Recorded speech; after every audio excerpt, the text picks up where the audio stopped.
stood there, atlas-wise.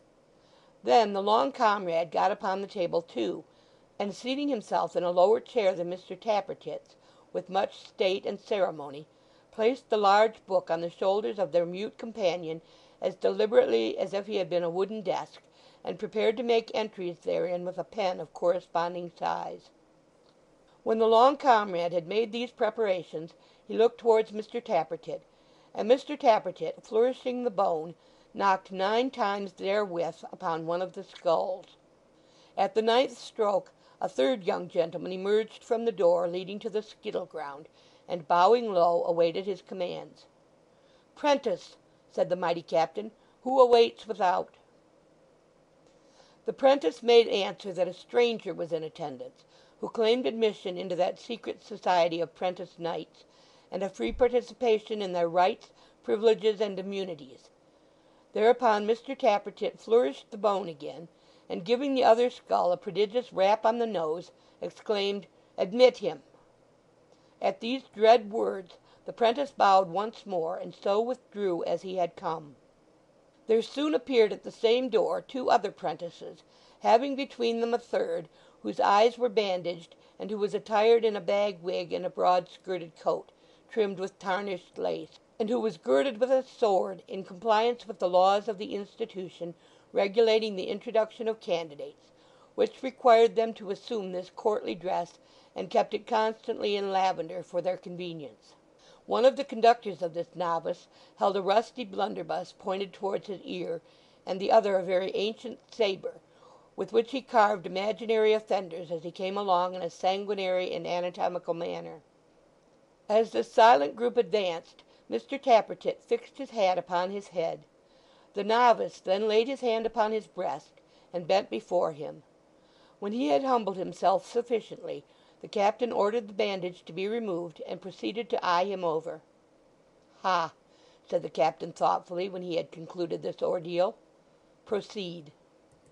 The long comrade read aloud as follows: "Mark Gilbert, age 19, bound to Thomas Curzon, hosier, Golden Fleece, Aldgate. Loves Curzon's daughter. Cannot say that Curzon's daughter loves him. Should think it probable. Curzon pulled his ears last Tuesday week." "How?" cried the captain, starting. "For looking at his daughter, please you," said the novice. "Write Curzon down, denounced," said the captain. "Put a black cross against the name of Curzon." "So please you," said the novice, "that's not the worst. He calls his prentice idle dog, and stops his beer unless he works to his liking. He gives Dutch cheese, too, eating Cheshire, sir, himself, and Sundays out are only once a month." "This," said Mr. Tappertit gravely, "is a flagrant case. Put 2 black crosses to the name of Curzon." "If the society," said the novice, who was an ill-looking, one-sided, shambling lad, with sunken eyes set close together in his head, "if the society would burn his house down, for he's not insured, or beat him as he comes home from his club at night, or help me to carry off his daughter and marry her at the Fleet, whether she gave consent or no—" Mr. Tappertit waved his grisly truncheon as an admonition to him not to interrupt, and ordered 3 black crosses to the name of Curzon. "Which means," he said in gracious explanation, "vengeance, complete and terrible. Prentice, do you love the Constitution?" To which the novice, being to that end instructed by his attendant sponsors, replied, "I do." "The Church, the State, and everything established but the masters?" quoth the captain. Again the novice said, "I do."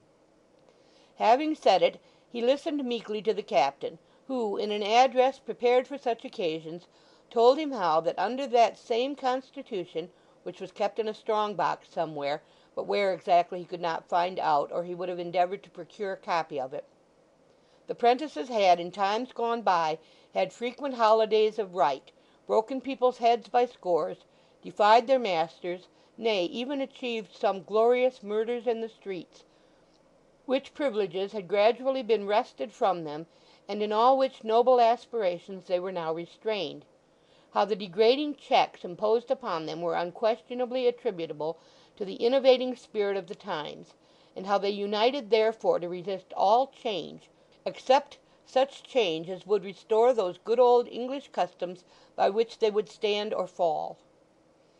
After illustrating the wisdom of going backward by reference to that sagacious fish the crab, and the not unfrequent practice of the mule and donkey, he described their general objects, which were briefly vengeance on their tyrant masters, of whose grievous and insupportable oppression no prentice could entertain a moment's doubt, and the restoration, as aforesaid, of their ancient rites and holidays, for neither of which objects were they now quite ripe, being barely 20 strong, but which they pledged themselves to pursue with fire and sword when needful.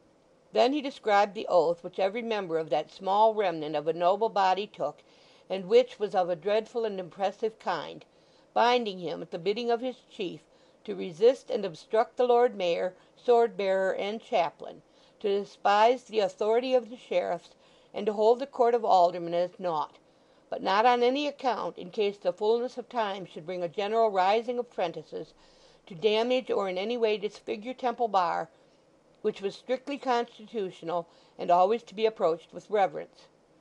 Having gone over these several heads with great eloquence and force, and having further informed the novice that this society had its origin in his own teeming brain, stimulated by a swelling sense of wrong and outrage, Mr. Tappertit demanded whether he had strength of heart to take the mighty pledge required, or whether he would withdraw while retreat was yet in his power. To this the novice made rejoinder that he would take the vow, though it should choke him, and it was accordingly administered with many impressive circumstances, among which the lighting up of the 2 skulls with a candle end inside of each, and a great many flourishes with the bone, were chiefly conspicuous, not to mention a variety of grave exercises with the blunderbuss and sabre, and some dismal groaning by unseen prentices without. All these dark and direful ceremonies being at length completed, the table was put aside, the chair of state removed, the sceptre locked up in its usual cupboard, the doors of communication between the 3 cellars thrown freely open, and the prentice knights resigned themselves to merriment. But Mr. Tappertit, who had a soul above the vulgar herd, and who, on account of his greatness, could only afford to be merry now and then, threw himself on a bench with the air of a man who was faint with dignity. He looked with an indifferent eye alike on skittles, cards, and dice, thinking only of the locksmith's daughter and the base, degenerate days on which he had fallen. "My noble captain neither games, nor sings, nor dances," said his host, taking a seat beside him. "Drink, gallant general." Mr. Tappertit drained the proffered goblet to the dregs, then thrust his hands into his pockets, and with a lowering visage walked among the skittles, while his followers, such is the influence of superior genius, restrained the ardent ball and held his little shins in dumb respect. "If I had been born a corsair or a pirate, a brigand, genteel highwayman or patriot, and they're the same thing," thought Mr. Tappertit, musing among the 9 pins, "I should have been all right. But to drag out a ignoble existence unbeknown to mankind in general, patience! I will be famous yet. A voice within me keeps on whispering greatness. I shall burst out one of these days, and when I do, what power can keep me down? I feel my soul getting into my head at the idea. More drink there." "The novice," pursued Mr. Tappertit, not exactly in a voice of thunder, for his tones, to say the truth, were rather cracked and shrill, but very impressively notwithstanding, "where is he?" "Here, noble captain," cried Stagg. "One stands beside me who I feel is a stranger." "Have you?" said Mr. Tappertit, letting his gaze fall on the party indicated, who was indeed the new knight, by this time restored to his own apparel. "Have you the impression of your street-door key in wax?" The long comrade anticipated the reply by producing it from the shelf on which it had been deposited. "Good," said Mr. Tappertit, scrutinizing it attentively, while a breathless silence reigned around, for he had constructed secret door-keys for the whole society, and perhaps owed something of his influence to that mean and trivial circumstance, on such slight accidents do even men of mind depend. "This is easily made. Come hither, friend."